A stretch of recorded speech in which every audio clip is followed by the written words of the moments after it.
Have you ever wondered why the ancients named their gods after the planets, or the planets got named after the ancient gods?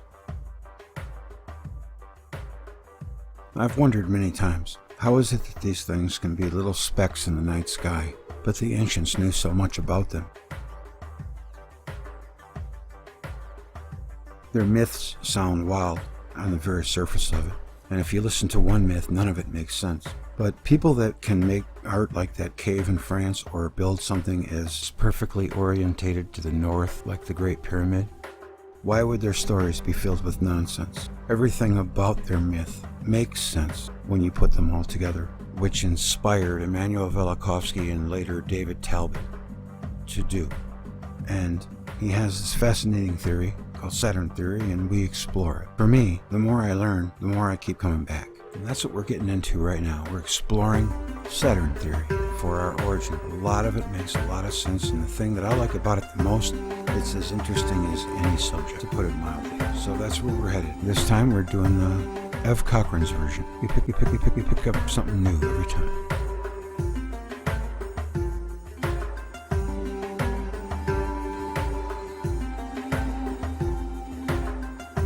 The Saturn Theory by E.V. Cochran. The Saturn theory, in addition to presenting a comprehensive model of ancient myth, offers a radically different approach to understanding the recent history of the solar system. Briefly, the theory posits that the neighboring planets only recently settled into their current orbits, the Earth formerly being involved in a unique planetary configuration of sorts, together with Saturn, Venus, and Mars. As the terrestrial skywatcher looked upwards, he saw a spectacular and awe-inspiring apparition dominating the celestial landscape. At the heart of heaven, the massive gas giant Saturn appeared fixed atop the north polar axis, with Venus and Mars set within its center like two concentric orbs. See Figure 1.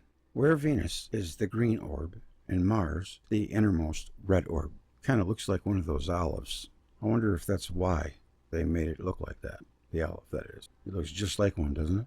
The theory holds that the origin of ancient myth and religion, indeed the origin of the primary institutions of civilization itself, is inextricably linked to the numinous appearance and evolutionary history of this unique congregation of planets. How does one go about documenting this extraordinary claim? Extraordinary claims, it is commonly said, require extraordinary evidential support in order to be believed. While I believe the Saturn theory can and eventually will meet this crucial test, it goes without saying that a discussion of the various lines of evidence pointing to the polar configuration would require several volumes in order to make a compelling case. In this brief overview, alas, I can do no more than offer a small sampling of the relevant evidence. If the truth be known, the Saturn theory suffers from an embarrassment of riches with respect to evidence which supports the central tenets of the theory. Early descriptions of the Sun and various planets from Mesopotamia and elsewhere describe them as occupying impossible positions and moving in a manner which defies astronomical reality, as currently understood, that is. The ancient sun god, for example, is said to rise and set upon the same sacred mountain. The planet Venus is described as standing at the heart of heaven, or within the crescent of sin, with respect to evidence which supports the central tenets of the theory. Mars is pointed to as a principal agent behind eclipses of the ancient sun god. While not one of these scenarios is possible given the current order of the solar system, each is perfectly consistent with the history of respective planets in the polar configuration as reconstructed by Saturnists.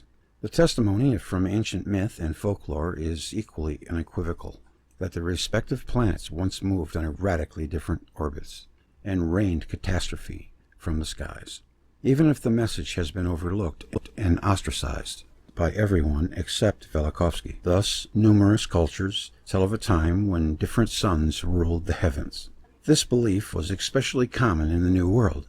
The idea that the sun was not eternal was shared by other American Indian tribes so widely that we consider it must have been part of their belief long before any culture had arisen in the Americas. The Popol Vuh, lauded as the Mayan Bible, attests to the same idea. Their previous sun is described as follows.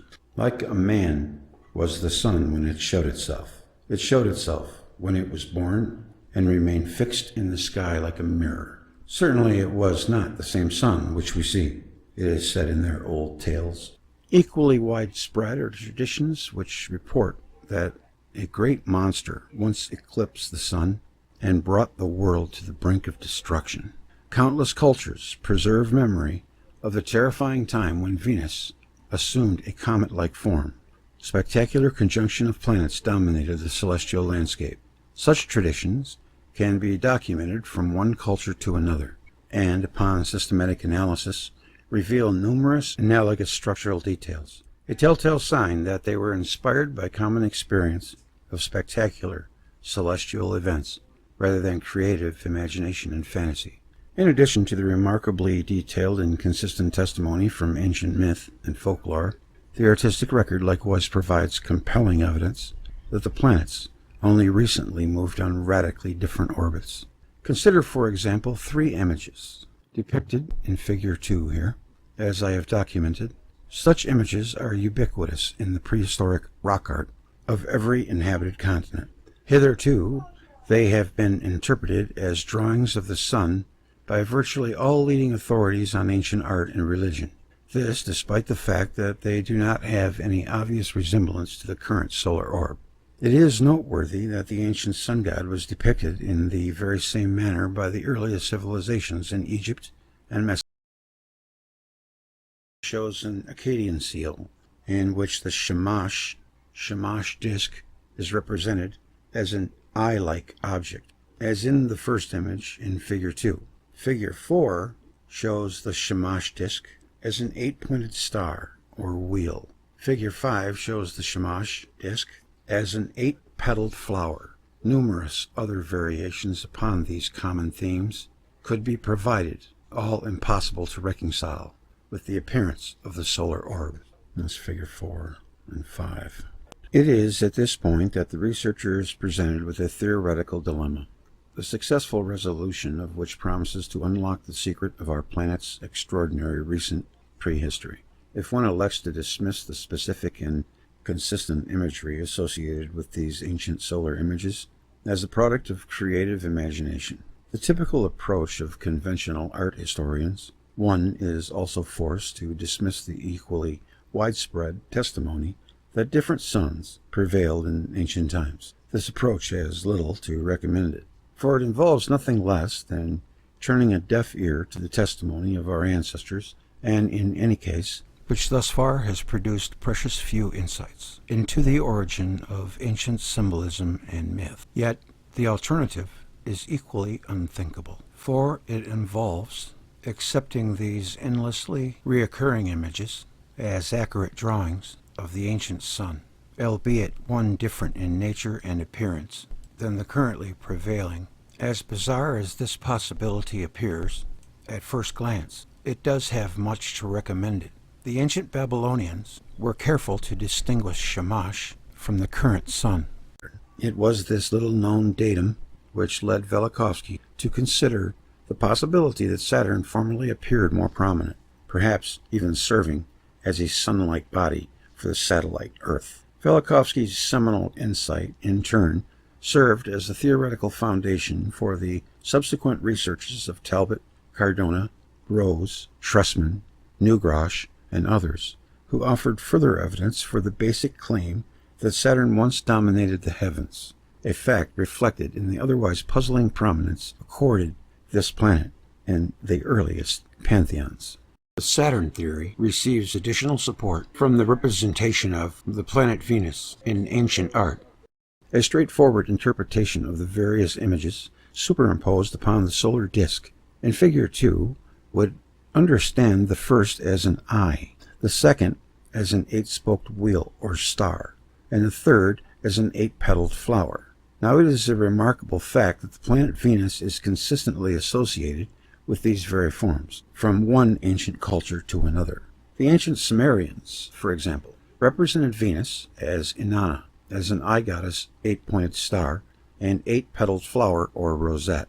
Consider the figurine represented in Figure 6 here, thousands of which were discovered by Max Mallowan during his excavations of the Inanna precinct at Uruk. Similar eye goddesses have been found throughout the ancient world, from Neolithic Europe to India. Figure 7 shows an early cylinder seal from the Jemdet Nasser period, circa 3000 BC, depicting Inanna as an eye goddess, alongside her familiar 8-petaled rosette there. Figure 7. The sacred iconography surrounding the Akkadian Ishtar reveals the same basic images. Thus, Figure 8 shows Ishtar, Venus, together with an 8-spoked wheel, while Figure 9 shows Ishtar, Venus, together with an 8-pointed star. Figure 10 shows Ishtar in conjunction with a rosette-like star. The fact that the planet Venus is associated with the very same forms in Mesoamerica, where the observation and worship of our sister planet formed an obsession, strongly supports the conclusion that such images have their own origin in ancient appearance of the planet. The same conclusion is supported by the fact that cultures as distant and disparate as those of the Australian Aborigines, Maya, Polynesians, and Chinese describe Venus by epithets signifying great eye, great star, and luminous flower. How are we to explain this curious state of affairs, whereby Venus is associated with the very symbols seemingly depicted in prehistoric sun images? Surely not by reference to the current solar system, for Venus does not even vaguely resemble an eye, 8-pointed star, or flower. Yet if Venus only recently appeared superimposed against the backdrop of Saturn, Shamash, as per the reconstruction offered by Talbot and myself, depicted in Figure 1, its role as an eye is explained at once. Upon further evolution of the polar configuration, Venus assumed a radiant appearance, sending forth streamers across the face of the ancient sun god. See Figure 11. This situation is reflected in the latter two images in Figure 3 and accounts for Venus' role as a star or luminous flower.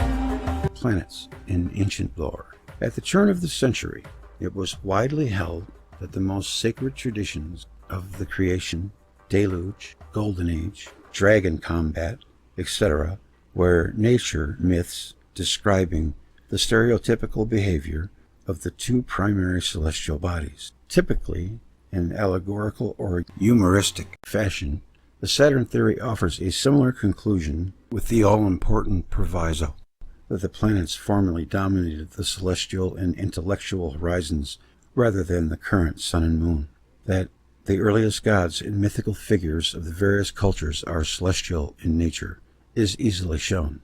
The Sumerian goddess Inanna, explicitly identified with the planet Venus already at the dawn of the historical period, circa 3300 BCE, is a case in point and might well serve as an exemplar for comparative analysis. Virtually every ancient culture will feature a goddess with notable structural affinities to Inanna, although the identification with Venus is not always preserved. The Pawnee Indians of the American Central Plains, for example, celebrate the wondrous deeds of the primeval goddess Cupitica, identified with Venus. It was her union with the warrior god Pararaku, explicitly identified with the planet Mars, which signaled the crowning event of creation. The second god, Tirawahat, placed in the heavens, was evening star, known to the white people as Venus. She was a beautiful woman by speaking and waving her hands. She could perform wonders through this star and morning star, Mars. All things were created. She is the mother of the Skiri.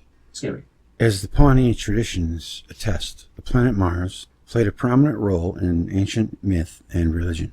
Wherever one looks, one will find the red planet accorded a numinous power wildly out of proportion to its present modest appearance. The Sumerian war god Nergal, early on identified with the planet Mars, forms a pivotal figure in comparative analysis. Thus, it can be shown that war gods and warrior heroes from every corner of the globe share numerous characteristics in common with the Sumerian god, including some of a remarkable specific nature. To take but one mythical theme of hundreds available, the Makuritari Indians of the Amazonian rainforest tell of a time when the hero, Ahizahama, identified with the red planet, climbed a giant stairway to the sky.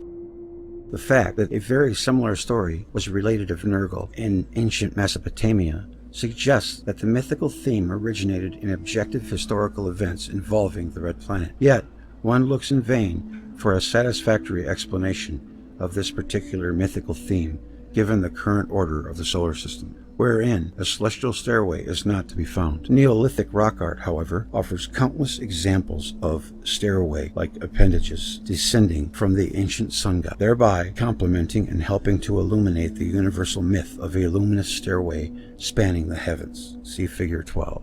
The possibility thus presents itself that the stairway to heaven was a visible apparition associated with the ancient sun god during a particular phase of the polar configuration towards a science of mythology.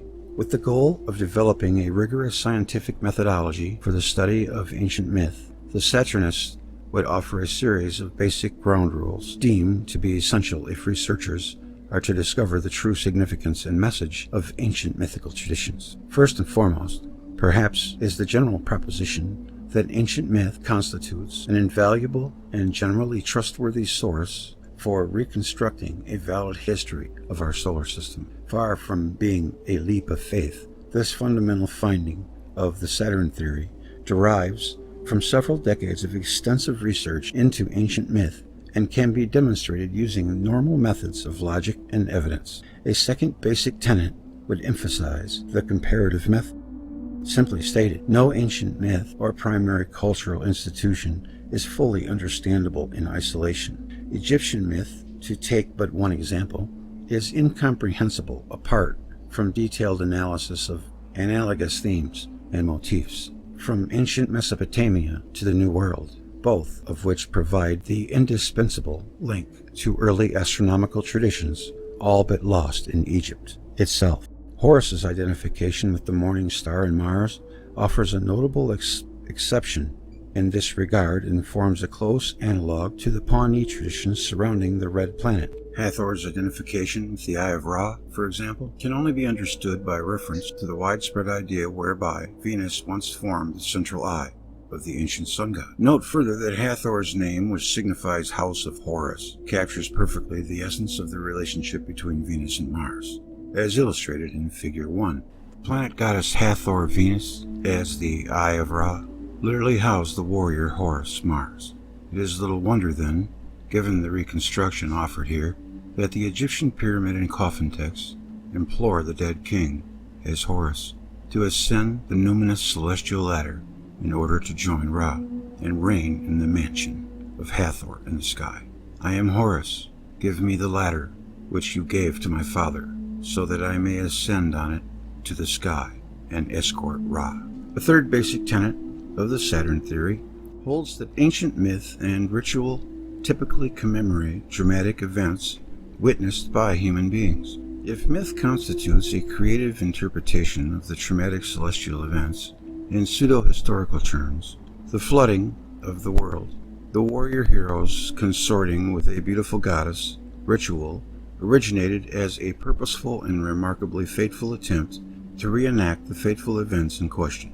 Mars, climbing out of the celestial stairway, for example, was reenacted in countless sacred rites throughout the ancient world. The archetypal rite of the sacred marriage, attested already at the dawn of history in Mesopotamia, purports to commemorate the king's union with the planet Venus, Inanna. The original inspiration for this bizarre rite, as I have theorized, was the spectacular conjunction of Venus and Mars in prehistoric times. A fourth basic tenet of the Saturn theory holds that historical evidence, together with consistent or widespread human testimony, must be given credence, even if a ready explanation of such testimony is not immediately obvious or appears to contradict current scientific opinion. Velikovsky's admonition in the preface to Worlds in Collision serves as a rallying cry here. If occasionally historical evidence does not square with the formulated laws, it should be remembered that a law is but a deduction from experience and experiment. Therefore, laws must conform with historical facts, not facts with laws. The famous controversy over the likelihood that rocks, meteors, could fall from the sky, a possibility denied by several of the best minds of the 18th and 19th centuries, might well serve as a prototype here. Formerly dismissed as too ridiculous to merit serious discussion, the fact that meteorites occasionally fall to Earth from heaven was well known to the ancient Sumerians. All but lost for several millennia, such knowledge is once again commonplace amongst schoolboys everywhere. Equally lesson-laden is the ongoing controversy over the possibility that rocks from Mars could somehow find their way to Earth, fervently denied by various leading authorities until quite recently, circa 1987. The eventual triumph of the Martian meteorite hypothesis is yet another classic example of the leading paradigms of the scientific age being instantly overturned by a series of anomalous findings. Such examples could be multiplied ad infinitum. Science, much like religion, proves to be notoriously malleable in this regard. What is considered impossible or futuristic by one generation might well come to be accepted by future generations unencumbered by similar prejudices. A fifth basic tenet of the Saturn theory holds that recurring anomalies in ancient myth and tradition offer a key to discovery. Certainly, it is most unlikely that one culture would invent traditions of fire-breathing dragons or witches that once threatened to eclipse the ancient sun god. Yet, when one finds the very same improbable motif from one ancient culture to another, logic suggests that something other than fantasy and coincidence is at work here, unencumbered by similar prejudices. A sixth central tenet of the Saturn theory holds that the history and evolution of the polar configuration constitutes nothing less than the history of the gods. The birth of the warrior hero, the warlike rampage of the mother goddess, the death or eclipse of the primeval sun god, and 1,000 different themes alike, all have their inspiration in the spectacular events associated with the evolution of the polar configuration. A seventh basic tenet of the Saturn theory holds that future discoveries vis-a-vis the geology and geomorphology of the respective planets will act to either confirm or deny the model. For it stands to reason that, if the extraordinary history described here has any basis in reality, such events must have left an indelible mark on the planets that participated in the polar configuration. It is also expected that some of these telltale signs of participation in the polar configuration will prove to be difficult, if not impossible, to explain by any other model. A fundamental objection to the Saturn theory. The most obvious objection to the Saturn theory is its apparent incompatibility with conventional astrophysics. This is indeed a formidable objection, one deserving of serious attention and ultimately a valid answer, ideally in terms of offering a viable physical model for the polar configuration. While promising steps towards achieving a viable physical model have been achieved, the models of Grubal and Driscoll, for example, such attempts have thus far proved preliminary and only partly successful. Much work remains to be done in this area, preferably by scientists trained in the requisite fields of astronomy, physics, and mechanics. Personally, I remain confident that an answer will be found, if for no other reason than it is highly improbable that a theory with so much historical evidence in its favor could prove entirely illusory. If the history of science teaches us anything, it is there is ample precedent for reserving judgment on a historical thesis well supported by evidence, but lacking a viable physical model. Darwin's theory of evolution, to take a particularly notorious example, languished for decades under the objection that it lacked a viable model of heredity which could explain how the much-needed genetic changes could originate and come to be fixed rather than blended as per earlier models of heredity. Already by the time of Darwin, there was a wealth of evidence that evolution had occurred. How else are we to explain the fact that modern whales occasionally show traces of vestigial hind limbs and hip girdles, but a viable model of heredity was not yet at hand, to say nothing of a chemical model for genetic mutation or embryonic differentiation. Even today, well over 100 years later, many of the most fundamental questions surrounding the biochemical mechanisms of evolution remains unanswerable. We still have little understanding of how the various phyla originated, or why some species proved successful while others became extinct. In the meantime, however, while modern biology awaits a solution to these truly perplexing and formidable mysteries, no informed scientist can doubt the historical reality that biological evolution has occurred. The question is, how did life evolve, and by what precise means? A similar situation surrounds the Saturn theory, in my opinion. Here, too, the historical evidence is unequivocal that various planets once participated in a polar configuration and wreaked havoc with the inner solar system. The question is, how are we to understand these tumultuous historical events from the standpoint of physics? F. Cochran. Here.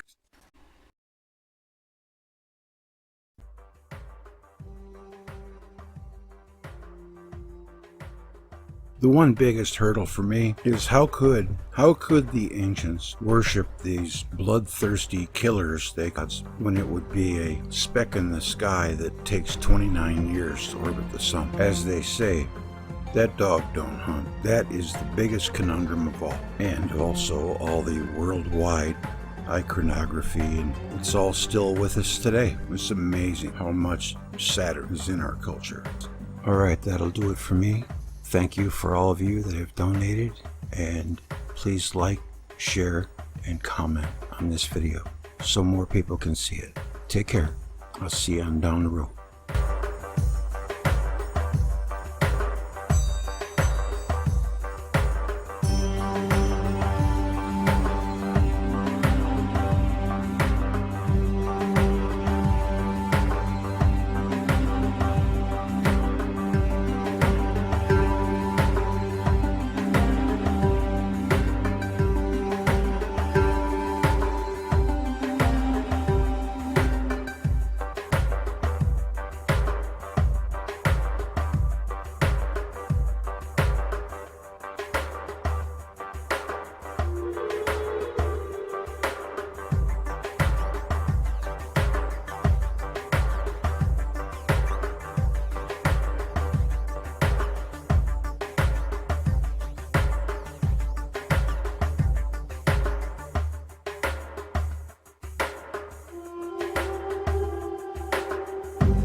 Thus, as you see, we read with different eyes, with different minds.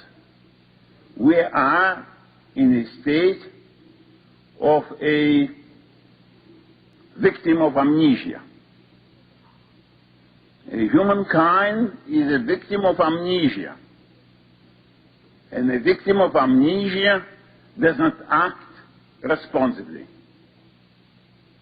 He acts irrationally.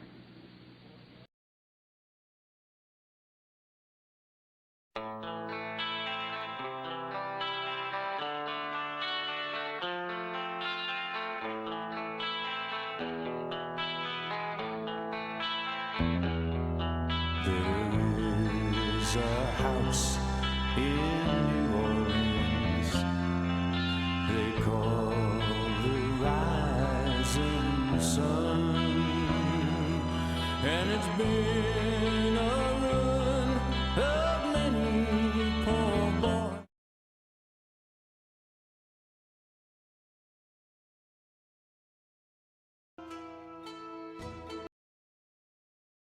boys. If he comes into conjunction with Saturn, it means the holy books, that is, Judaism, which is older than the others, just as Saturn is the father of the planets. If Jupiter comes into conjunction with Mars, it means the Chaldean law, which teaches the worship of fire. If it is with the Sun, it means the Egyptian law, which means that one worships the celestial army led by the sun. If with Venus, it means the law of the Saracens, which is pleasure-loving and lascivious, and if it is with Mercury, the mercurial law, which is Christianity, until, at last, the law of the moon will come to disturb it, and that is the sect of the Antichrist. It should be mentioned that this theory would later be explicitly rejected by Ficino on account of its overly deterministic character. In Picatrix, however, each of the planets have their own respective religions to govern, but the planet-to-religion breakdown differs somewhat from that of Abu Mashar's Great Conjunction scheme. Picatrix's breakdown is as follows. Saturn, Judaism. Jupiter, Christianity. Mars, heresy and apostasy. The Sun, paganism or Sabaeanism. Venus, Islam. Mercury, philosophy, materialism and skepticism. And the Moon, those who worship idols and images.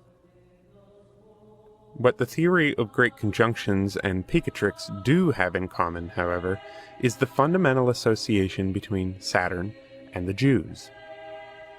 Here, by virtue of their mutual antiquity, both the Hebrew and Chaldean tongues are kept under Saturn's jurisdiction. Astrology was no mere tabloid trifle or isolated discipline during this era.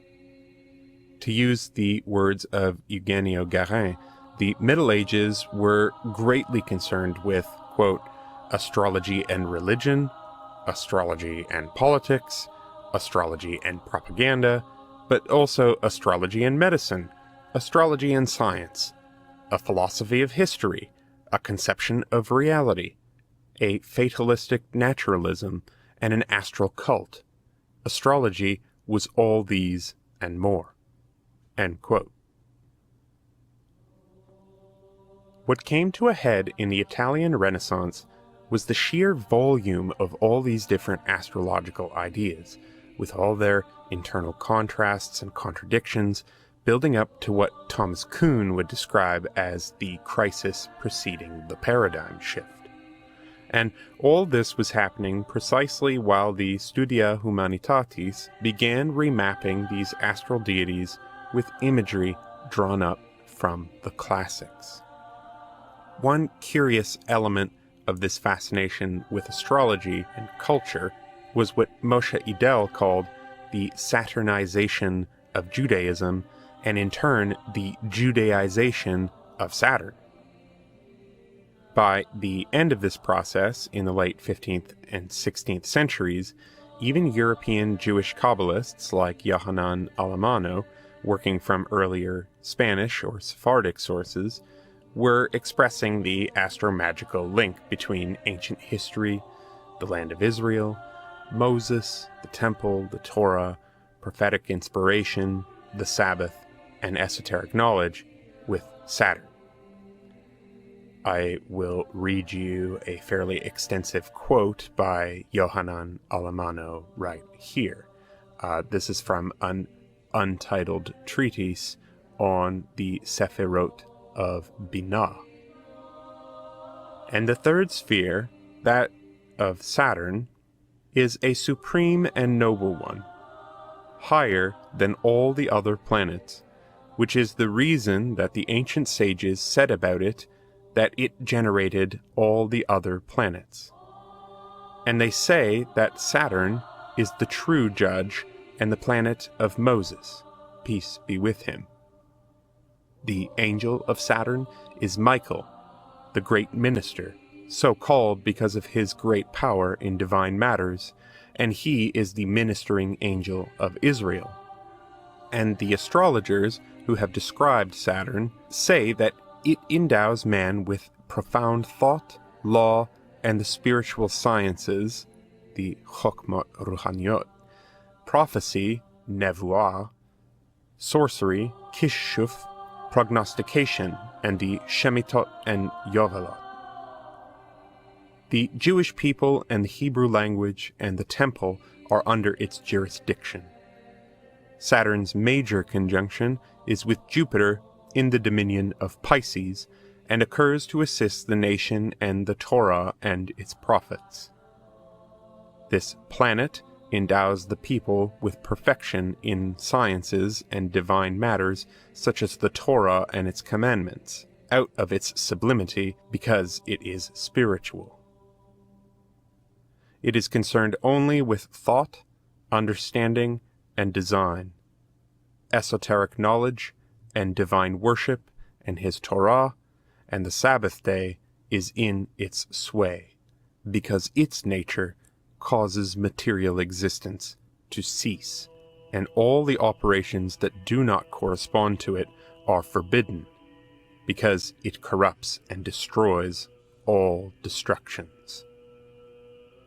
And lightning, that is fire, should not be done under its aegis, that is, during the Sabbath, because it is cold. And if they keep its spiritual rules and laws, it will impart a spiritual influx abundantly. But if they do not keep the way of God, it will spit forth everything that is bad.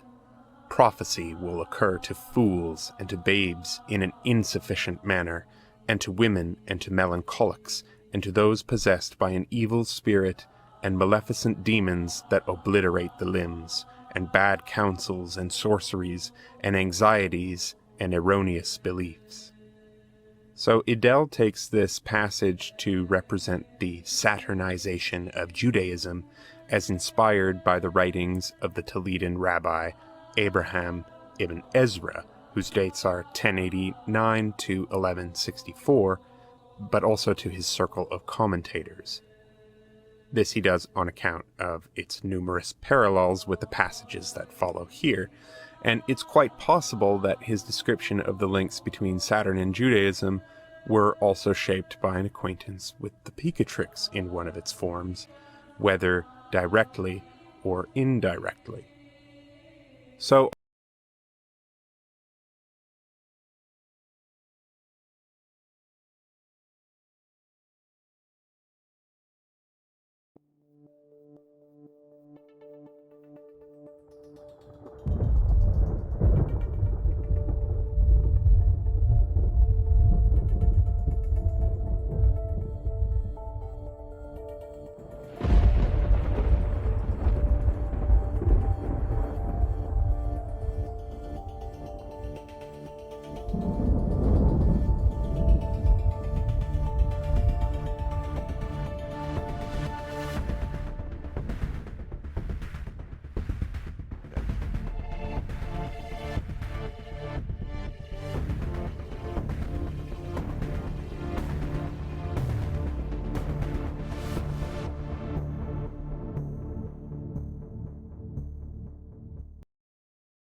Snanawa, Edola.